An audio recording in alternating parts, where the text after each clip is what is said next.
సజీవుడైన యేసు క్రీస్తు నామములో మనకందరికి శుభములు. దేవుని యొక్క మాటలు వినడానికి ప్రభు మనకు మంచి అవకాశాలను ఇస్తూ ఉన్నాడు. ఆ మాట చాలా శక్తి కలిగినటువంటి మాట, జీవం కలిగినటువంటి మాట, సత్యమైనటువంటి మాట. మత్తయి సువార్త 4:4 ప్రకారము ఆ మాట వలననే మనము జీవిస్తున్నాం. హల్లెలూయా! ఆ మాట వలననే మనము ఉజ్జీవింపబడతాం. దేవునికి వందనాలు. ఆదరించబడతాం. సర్వసత్యములోనికి నడిపించబడతాం. దేవునికి వందనాలు. నిర్గమకాండము 18వ అధ్యాయము 21వ వచనము. మరియు నీవు ప్రజలందరిలో సామర్థ్యము, దైవభక్తి, సత్యాసక్తి కలిగి లంచగొండులు కాని మనుషులను ఏర్పరచుకొని 1000 మందికి ఒకనిగాను, 100 మందికి ఒకనిగాను, 50 మందికి ఒకనిగాను, 10 మందికి ఒకనిగాను వారి మీద న్యాయాధిపతులను నియమింపవలెను. దేవునికి స్తోత్రం. హల్లెలూయా! చూడండి, ఇక్కడ వీళ్ళ పని న్యాయము తీర్చే పని. న్యాయాధిపతిగా పోస్ట్ అంటారు కదా, వీళ్ళ పరిచర్య న్యాయాధిపతిగా ఉండవలసినటువంటి పని. ఈ న్యాయాధిపతులుగా ఉండడానికి వారి యొక్క జీవితంలో 4 లక్షణాలను ఇక్కడ మనం చూస్తున్నాం. సామర్థ్యము, దైవభక్తి, సత్యాసక్తి, లంచము తీసుకోనటువంటి వారు. కనాను యాత్ర అనుభవాల నుంచి వారు అక్కడ ఒక సంఘముగా, ఒక నాయకత్వము అనేటువంటిది ఉన్నది. వారు నడుస్తున్నారు ప్రయాణములో. ప్రస్తుతము మనము క్రైస్తవులముగా ఇక్కడ కూడా ఒక సంఘము, ఒక గుంపు, ఒక సహవాసం, ఒక సంస్థగా మనము కూడా నడుస్తూ ఉన్నాము, జీవిస్తూ ఉన్నాము. మన మీద కొంతమంది నాయకులు ఉన్నారు. దేవునికి స్తోత్రం. హల్లెలూయా! మన మీద కొంతమంది నాయకులున్నారు. అయితే ఆ నాయకులు ఈ 4 లక్షణాలను వారు కలిగి ఉండాలని ఇక్కడ మనం చూస్తున్నాం. ఒక్కొక్కసారి మనకున్న ఇబ్బందేంటంటే పని వరకే ఆలోచిస్తారు. పని వరకే ఆలోచిస్తారు. ఈ మధ్యలో నేను న్యూస్ చూస్తున్నాను. ఆ పేరు అంటే చాలా ఫేమస్ పేరు. చీఫ్ సెక్రటరీ ఆయన. అంటే చీఫ్ మినిస్టర్ దగ్గర ఉండేటటువంటి వ్యక్తి. ఇప్పుడు ఆయనను సీబీఐ ఎంక్వైరీ. పెద్ద పెద్ద ఆఫీసర్లు వాళ్ళ పని చాలా పెద్ద పని. కానీ వాళ్ళు లంచాలు తీసుకొని దాదాపుగా ఒక 400 కోట్లు బయటపడ్డాయంట. పడకముందు ఒక మంచి స్థాయిలో, మంచి అధికారములో ప్రజలందరికీ సహాయం చేసినటువంటి వారిగా కనపడుతున్నారు. కానీ వారిలో ఆ లంచము తీసుకునేటటువంటి ఆ దురలవాటు ఉన్నట్టు మనము సొసైటీలో, సమాజంలో, ఆయా ప్రాంతాలలో అనేక మందిని చూస్తూ ఉంటాము. అయితే పని ఒకటి, వాళ్ళ లైఫ్ బాగుండడం లేదు. అది పాయింట్. పని వరకు కొంతమంది చాలా బాగుంటారు. వాళ్ళ పని ఏంటి? న్యాయాధిపతి. మేము న్యాయం, మా దగ్గర ఏమంటారు, రాజ్యాంగం ఉన్నది. మా దగ్గర జ్యుడిషియరీకి సంబంధించినటువంటి లా బుక్స్, ధర్మం యొక్క సెక్షన్స్, దాని ఐపీసీ సెక్షన్స్ ఇవన్నీ మాకు బాగా తెలుసు. ఏ సమస్యకు ఏ సెక్షన్ ఉపయోగించాలనో మాకు బాగా తెలుసు. తీర్పు మేము సరిగ్గా ఇస్తాము అన్నటువంటి జ్ఞానము ఉండవచ్చు. పని ఈజ్ గుడ్. పని వరకు కొంతమంది బాగుంటారు. దాని వెనుక వారి జీవితాలు మొట్టమొదటగా చూడవలెను. హల్లెలూయా! అందుకని అది గూడా ఉండాలి. అది గూడా మంచిదే పని. అందుకని మొట్టమొదటగా సామర్థ్యము, ఈ పని చేయడానికి, ఈ న్యాయము తీర్చడానికి, వ్యాజ్యములను తీర్చడానికి వారికి సామర్థ్యము ఉండవలెను. దాంతో పాటు దైవ భక్తి కలిగి ఉండవలెను. దాంతోపాటు మూడవది ఈరోజు మనం ధ్యానం చేస్తున్నాము సత్యాసక్తి. సత్యాసక్తి అంటే సత్యము పట్ల ఆసక్తి కలిగినటువంటి వారు. హల్లెలూయా! ఇప్పుడు మనము ఒక క్రైస్తవ సహవాసములలో, సంఘాలలో, సంస్థలలో మనం జీవిస్తున్నాం కదా! ఇప్పుడు నేను ఒక నాయకుని కిందకొస్తా. నీవు ఒక నాయకురాలవో, నాయకుడవో, లేదు సార్ నేనేమి నాయకుడిని లేను అంటే నీ పిల్లలైనా, లేకపోతే నీ బంధువులైనా, నీ రక్త సంబంధులైనా, నీ స్నేహితులైనా, నీ తోటి విశ్వాసులైన, నీ సంఘంలో ఉన్నటువంటి నాయకులు వారిని నువ్వు చూస్తూ, వారు వాక్యానుసారంగా, నేను వాక్యానుసారంగా ఉండాలని కోరుకొనుట, ప్రార్థించుట. ఎందుకంటే ఇది దేవుని సంఘము. ఇది మనం పెట్టుకున్నటువంటి ఒక సంస్థ గాదు. అదే లోకంలో ఒక సంస్థ అయితే వారు లైఫ్‌ని గురించి అస్సలు ఆలోచించరు. లైఫ్‌కి మాకు సంబంధం లేదయ్యా. మాకు ఈ పనుంది. నువ్వు ఈ పని జేసి పెట్టుకోవాలి అంతే. అది లోకంలో ఉన్నటువంటి సిస్టమ్. అది తప్పు కాదది. ఆ పెట్టినటువంటి యొక్క వ్యక్తి దేని కొరకు పెట్టాడో జీవించడానికి, డబ్బు సంపాదించడానికి, ఇతరులకు సహాయపడడానికి.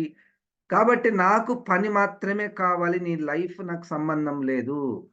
నీకు భక్తి ఉన్నా లేకపోయినా, నీకు సత్యము పట్ల ఆశ ఉన్నా లేకపోయినా, నాకు నీ గురించి అవసరం లేదు. నాకు పని గావాలని లోకంలో ఉన్నటువంటి ఒక క్రమము. అది వారి క్రమం. సరే ఇప్పుడు సంఘంలో ఉన్నటువంటి క్రమము జీవితముతో ప్రారంభమవుతుంది. పనికి మునుపు జీవితము. హల్లెలూయా! అది మనం కోరుకుందాము. దాని కొరకు మనం ప్రార్థన చేద్దాం. ఆ పని మనకు బాగా సామర్థ్యం ఉంటది. కానీ జీవితము ముఖ్యము. దానిలో ఈరోజు మనము నాయకులుగా సత్యమును అనుసరించే వారిగా ఉండాలి. సత్యము పట్ల ఆసక్తి కలిగి ఉండాలి. సత్యము అన్నటువంటి మాటకు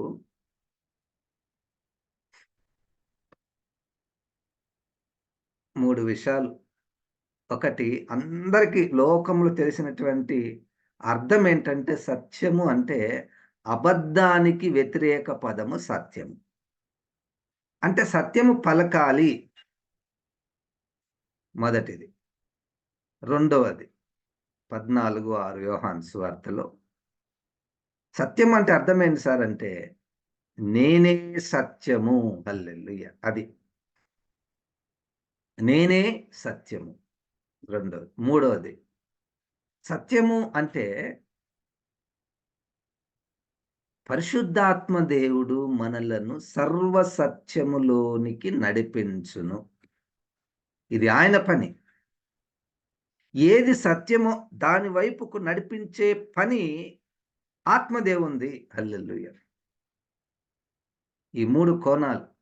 ఈ 3 కోణాలలో అనేకమైనటువంటివి మనం చూస్తూ ఉంటాం. సత్యాసక్తి కలిగినటువంటి నాయకులు. సామర్థ్యం ఉంది.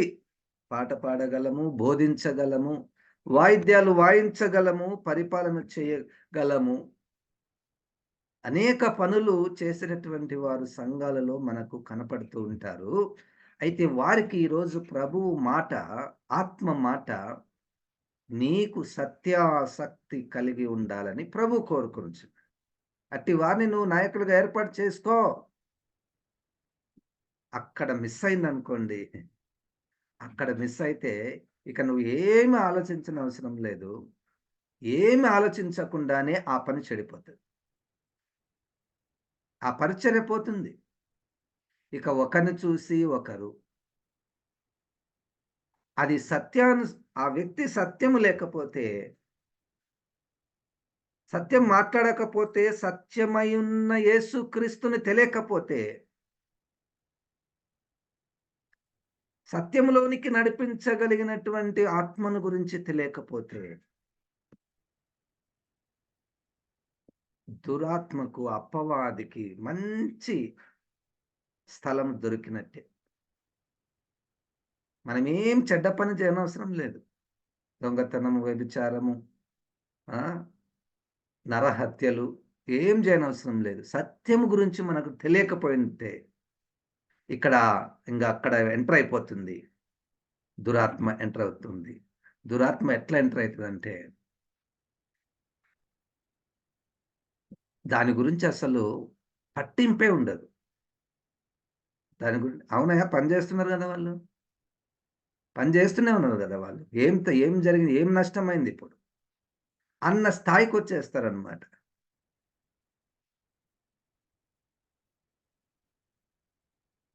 యోహాను సువార్తలో మనకు బాగా సుపరిచితమైనటువంటి మాట 4వ అధ్యాయం 23, 24 దేవుణ్ణి ఆరాధించువారు ఆత్మతోను, సత్యముతోను ఆరాధించవలెను. హల్లెలూయా! ఆత్మ ఏం ఆత్మ ఇది? పరిశుద్ధాత్మ. మన ఆత్మతో గాదు అక్కడ. పరిశుద్ధాత్మ ఒకవైపు, సత్యం అనేటువంటిది outward expressions of our life. అంటే దాంట్లో ఒక శరీరం ఉంటది. అది కూడా సత్యంగా ఉండాలి. అంటే మనము ప్రతిరోజు జీవించేటటువంటి ఆ జీవన విధానములో ఒక సత్యం ఉంటుంది. ఆత్మతోనూ, సత్యముతోనూ దేవునిని ఆరాధించవలెను. లైఫ్‌లో సత్యము పరిశుద్ధాత్మ ద్వారా మనము దేవునిని ఆరాధించవలెను. ఒక్కొక్కసారి ఒకటే పెట్టేస్తుంటాం. ఒకటుంటే ఒకటుండదు. ప్రభువు మాట్లాడుచున్నాడు, నీకు ఆత్మ గురించినటువంటి జ్ఞానము తెలుసా? ఆత్మ అనుభవము తెలుసా? ఆత్మను కొరకు నువ్వు ప్రార్థన చేశావా? ఆత్మదేవుడు తప్ప మనము క్రీస్తును అంగీకరించలేము. క్రీస్తును ఆత్మదేవుడు లేకుండా క్రీస్తుని ఎరుగుట కాదు. పరిశుద్ధాత్మ లేనిది యేసు ప్రభుని నెరుగుట కాదది. పరిశుద్ధాత్మ లేనిది యేసు ప్రభుని ఎరుగుట కాదది. మొత్తానికి మనకు ఒక నాయకురాండ్రుగా సత్యము అన్నటువంటి దాంట్లో సత్యాసక్తి కలిగినటువంటి వారు మాత్రమే నాయకులుగా ఉండాలి. 6వ అధ్యాయం అపోస్తల కార్యంలో భోజనాలు వడ్డించాలి గదా! భోజనాలు వడ్డించే వారికి కూడా సత్యము కావాలంట. సత్యము మీద ఆసక్తి కలిగి ఉండాలంట. దానికి దీనికి ఏం సంబంధం సార్? ఆ స్పూన్స్ తీసుకొని భోజనం ఎయడమే గదా! అది మనం ఎంత సింపుల్‌గా తీసుకుంటామో, ఎంత పెద్ద సమస్య ఏర్పడిందో ఆది సంఘంలో, ఆ సమస్యను తీర్చడానికి అపోస్తలులు రావాల్సొచ్చింది. అంత పెద్ద సమస్య భోజనం అంటే. మనం ఇంతకుముందు కూడా వాటిని ధ్యానం చేసాము. భోజనం విషయంలో చాలా మనము ఉదాసీనంగా ఉంటే నరకానికి తీసుకొని పోతది భోజనం. అది చిన్నదే గదా! అని. భోజనం విషయంలో మనము సీరియస్‌గా లేకపోతే ప్రభువు వల్ల భోజనమును కూడా మనము రోజు తినే భోజనంగా అనుకోని సంఘాన్ని పాడు చేసే పరిస్థితి 11వ అధ్యాయంలో మొదటి కొరింథీయులకు రాసిన పత్రికలో మనం చూస్తాం. యోహాను గారు పరిశుద్ధాత్మ ద్వారా 8వ అధ్యాయంలో యోహాను గారు ఈ సత్యం గురించి ఎన్నో విషయాలు మనము చూస్తూ ఉంటాం. యోహాను సువార్తలో నుంచి కొన్ని విషయాలను మనం ఈరోజు మనం చేయబోతున్నాం. 8వ అధ్యాయము 32వ వచనము. యోహాను సువార్త 8వ అధ్యాయము. అప్పుడు సత్యము మిమ్మును స్వతంత్రులనుగా చేయునని చెప్పగా. ఎప్పుడు 31వ వచనం. కాబట్టి యేసు తనను నమ్మిన యూదులతో మీరు నా వాక్యమందు నిలిచిన వారైతే నిజముగా నాకు శిష్యులయుండి సత్యమును గ్రహించెదరు. అప్పుడు సత్యం మిమ్మును స్వతంత్రులుగా చేయును. వాక్యమందు నిలిచియుండుట. హల్లెలూయా! వాక్యమందు నిలిచియుండుట.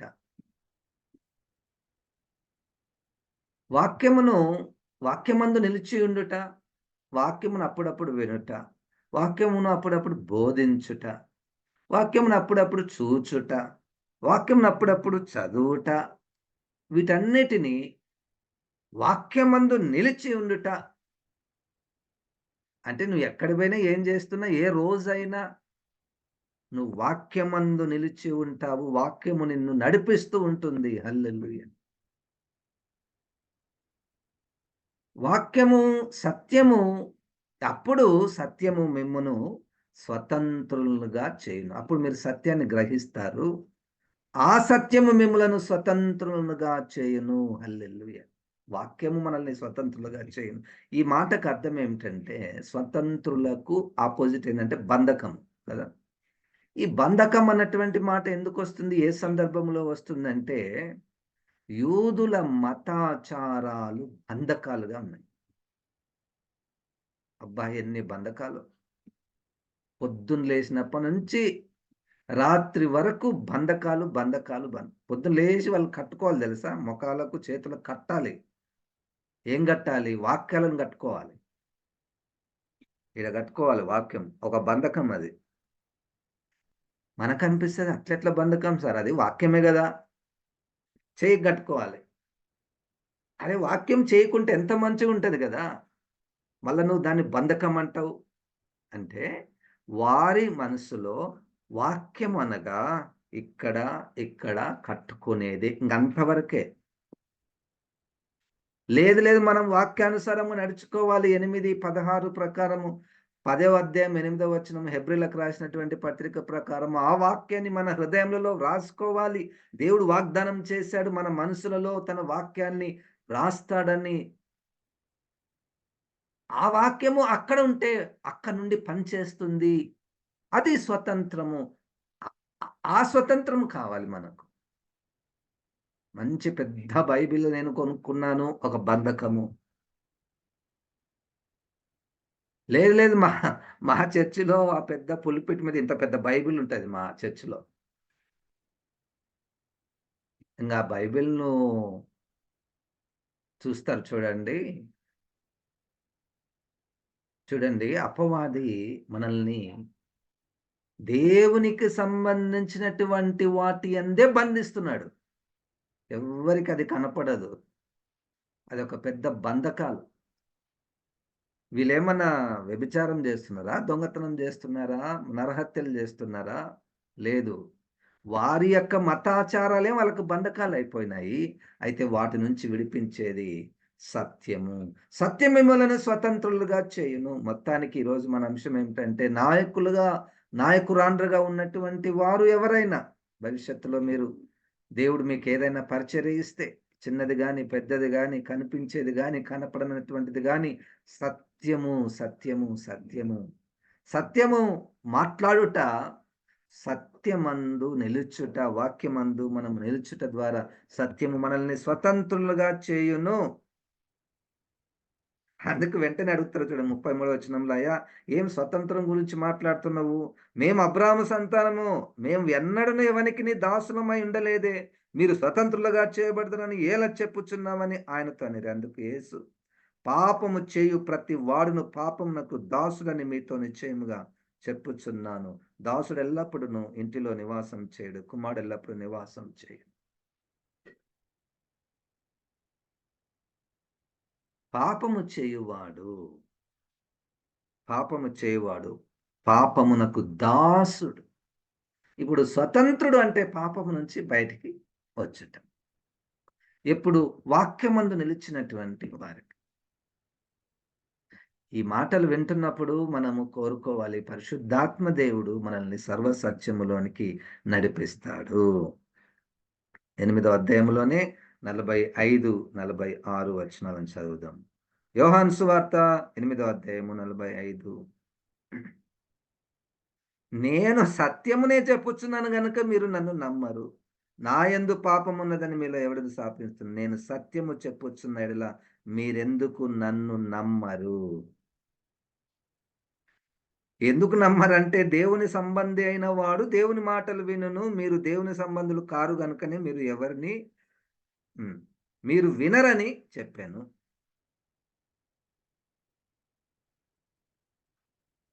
నేను సత్యమును చెప్పుచున్నాను.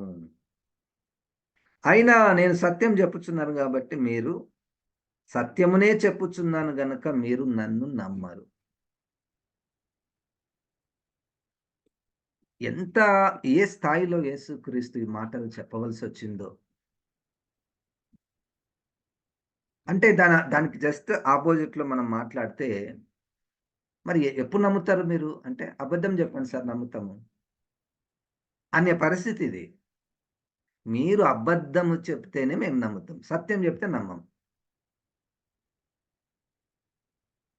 అప్పుడప్పుడు నేను వింటూ ఉంటాను. అది మనకు చాలా కష్టం. సార్ అబద్ధం ఆడకుండా ఎవరైనా జీవించగలరా? అబద్ధం ఆడకుండా ఎవరైనా జీవించగలరా? ఈ లోకంలో అన్నటువంటి స్థాయిలో ప్రజలొచ్చేసారు. నిర్ణయానికొచ్చేసారు. ఇక సత్యం ఎవరైనా జెప్తారంటే వారిని ఎవ్వరు కూడా నమ్మరు. ఇప్పుడు నాయకులుగా ఉన్నటువంటి వారు సత్యమును పలకాలి. హల్లెలూయా! ఎవరు సత్యమును పలుకుతారంటే నేర్చుకొని చేసేటటువంటిది కాదు. క్రీస్తుని కలిగినటువంటి వారు సత్యమును పలుకుతారు. హల్లెలూయా! కొంతమంది ఎంత కుయుక్తితో ఉంటారంటే వారు సత్యం జెప్పరు, అబద్ధం జెప్పరు. మధ్యలో ఉంటారు. ఇది చాలా డేంజర్ ఇది. ఏం జెప్పరు వాళ్ళు సైలెంట్‌గా ఉంటారు. నువ్వు సత్యం చెప్పవలసిన సమయంలో సత్యం చెప్పకుండా మౌనంగా ఉన్నావనుకో, అది వదిలేసినట్టా? నువ్వు అక్కడ సత్యం జెప్పాలి.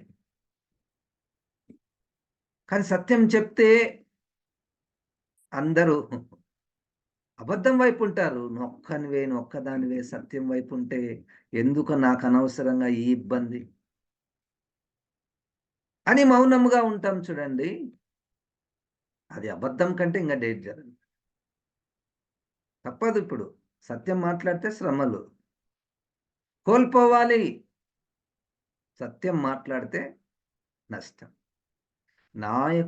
నాయకురాండ్రుగా సత్యము పలుకుట, వాక్యములో నిలిచియుండుట, వారు స్వతంత్రులుగా ఉంటారు. సత్యం జెప్పువారు చాలా హ్యాపీగా ఉంటారు. స్వతంత్రంగా ఉంటారు. అబద్ధం జెప్పేటోళ్ళకే ఎక్కడికక్కడ ఏ మాటలు ఆ మాటలకు మాట్లాడే వారికి ఎంత టెన్షనో. ఇగ మాటలు వెతుక్కోవాలి.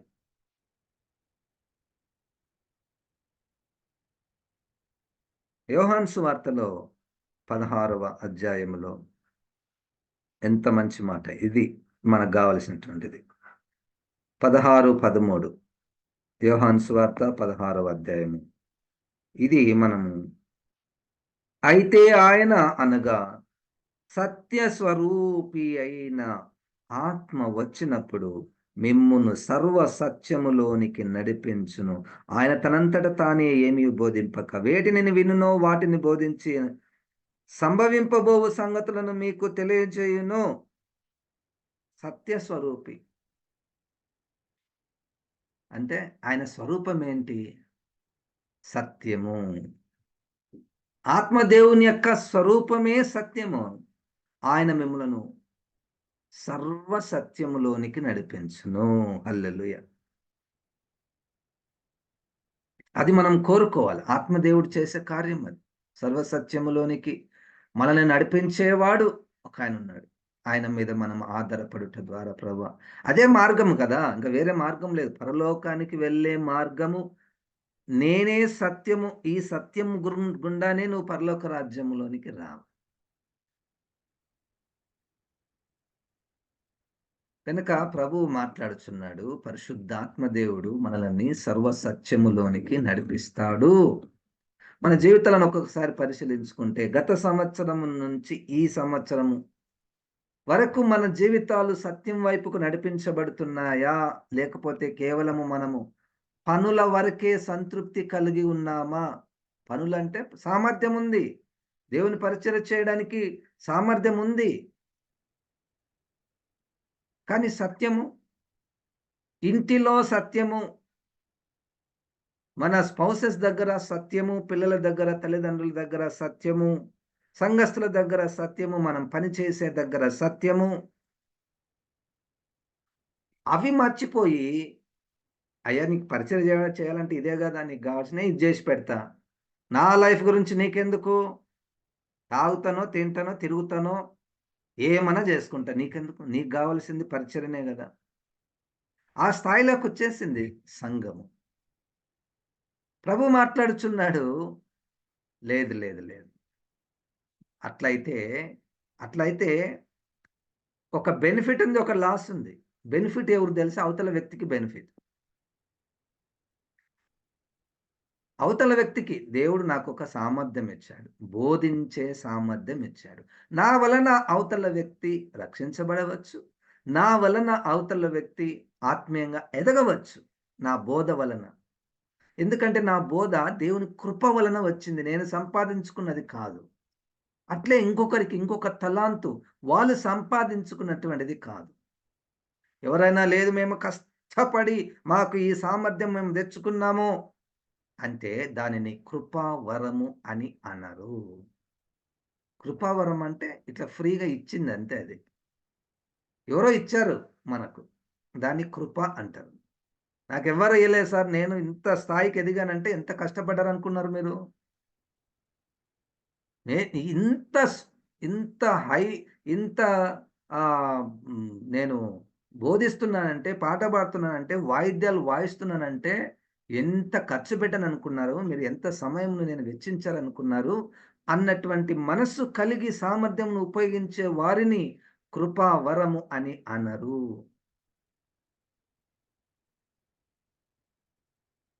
నాయకులుగా, నాయకురాండ్రుగా సత్యము పట్ల ఆసక్తి ఉంటుంది, ఉండాలి.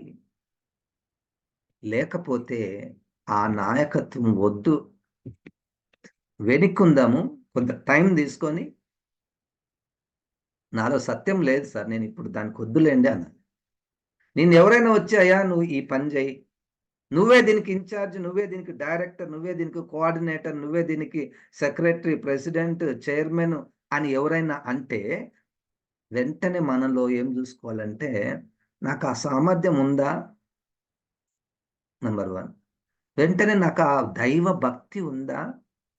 నంబర్ 2. వెంటనే నాలో సత్యాసక్తి ఉందా? సత్యంలో, వాక్యంలో నిలిచి ఉన్నానా? ఇవన్నీ పరీక్ష చేసుకోవాలి. అంతేగాని ఇక అక్కడేదో ఉంది. ఆడ నాయకులను ఎన్నుకుంటున్నారు ఇప్పుడు. నాయకులకు సెలక్షన్స్ అవుతున్నాయంటయ్యా అనంటే, నువ్వు పోయి నిలబడితే, ఆమె కంటే నేనేమన్నా తక్కువనా? ఆయన కంటే నేనేమన్నా తక్కువనా? ఎప్పుడు ఆయన్నే ఉంటాడా? ఎప్పుడు ఈమెనే ఉంటదా? ఇయన్నీ అపవాదికి ఆ స్థాయిలోనికి తీసుకొచ్చేసాడు మనల్ని. మనం ఎంత ధన్యులమంటే ఇప్పుడు ఈరోజు నువ్వు ఈ సత్యం వింటున్నావు. సత్యం వింటున్నావు. వాక్యం వింటున్నావు. పరిశుద్ధాత్మ దేవుడు మాట్లాడుతున్నాడు. నువ్వు ఈ లైఫ్ స్టైల్ లేకపోతే వెనక్కికుండు. మరి ఇప్పుడు నేను నాయకత్వంలోనే ఉన్నాను సార్, ఏం చేయాలి నేను? అంటే ఇప్పుడు వెంటనే నువ్వు వాటిని బాగా కోరుకోవాలి, ప్రార్థించాలి. ప్రభువా ఇవి లేకుండా నేను జేయలేను అని అనుకోవాలి. స్టార్ట్ జెయి. ఇప్పటి నుంచే స్టార్ట్ జెయి. ఇప్పటి నుంచే దైవ భక్తిని, శక్తి కలిగినటువంటి దైవ భక్తిని ఆశ్రయించు. నీ శక్తి కలిగినటువంటి దైవ భక్తి, పరిచర్య 2 కలిస్తే అప్పుడు దేవునికి మహిమ, సంఘము కట్టబడుతుంది. ధ్యానం చేద్దాము. కేవలం ఇది ఏదో బోధిస్తున్నాను, మంచి మంచి మాటలు వినడం మాత్రమే కాక దాని ప్రకారం నడిచే శక్తి ఆత్మదేవుడు మనకు అనుగ్రహించాలి. మీకు తెలుసా సంఘము కట్టబడుతుంది. క్రీస్తు రాకడ కొరకు సత్యాన్వేషులు బయలుదేరారు. ఎక్కడెక్కడ ఉన్నారో ఆ గుంపులో నువ్వు నేను ఉండాలి. అది పాయింట్. మా సంఘం మీ సంఘం గాదు. మా సంఘంలో సత్యాన్వేషులున్నారు. మీ సంఘంలో సత్యాన్వేషులున్నారు. అదిగో పలానా సంఘంలో సత్యాన్ని పట్టుకొని దైవ భక్తి కలిగి, సామర్థ్యము కలిగి మంచి నాయకత్వమును చేసేవారు ఉన్నారు. ఆ గుంపులో మనం ఉండాలి. హల్లెలూయా. ఎక్కడ కూడా కాంప్రమైజ్ అయ్యేటటువంటిది మన ఇల్లు గాదు. మనం పెట్టుకున్నటువంటి వ్యాపార సంస్థ గాదు ఇది. నువ్వు ఏమన్నా చేసి డబ్బులు సంపాదించాలిరా అన్నటువంటిది కాదిది. ఇది దేవుని సంఘము. దేవుడు తన రక్తం ఇచ్చి కొన్నటువంటి సంఘము. ప్రార్థన చేసుకుందాం. జీవము గల తండ్రి, వాక్యమైన దేవా, నీ వాక్యమును ప్రభా మాలో నాటి దాని ప్రకారం నడిచే కృపను దయచేయమని యేసు నామమున ప్రార్థిస్తున్నాము తండ్రి. ఆమేన్. ఇప్పుడు మన పరమ తండ్రి అయిన దేవుని యొక్క ప్రేమయు, ప్రభువైన యేసు క్రీస్తు యొక్క కృపయు, పరిశుద్ధాత్మ దేవుని యొక్క సహవాసం మనకందరికీ సదాకాలము తోడై ఉండును గాక. ఆమేన్. దేవుడు మనల్ని దీవించును.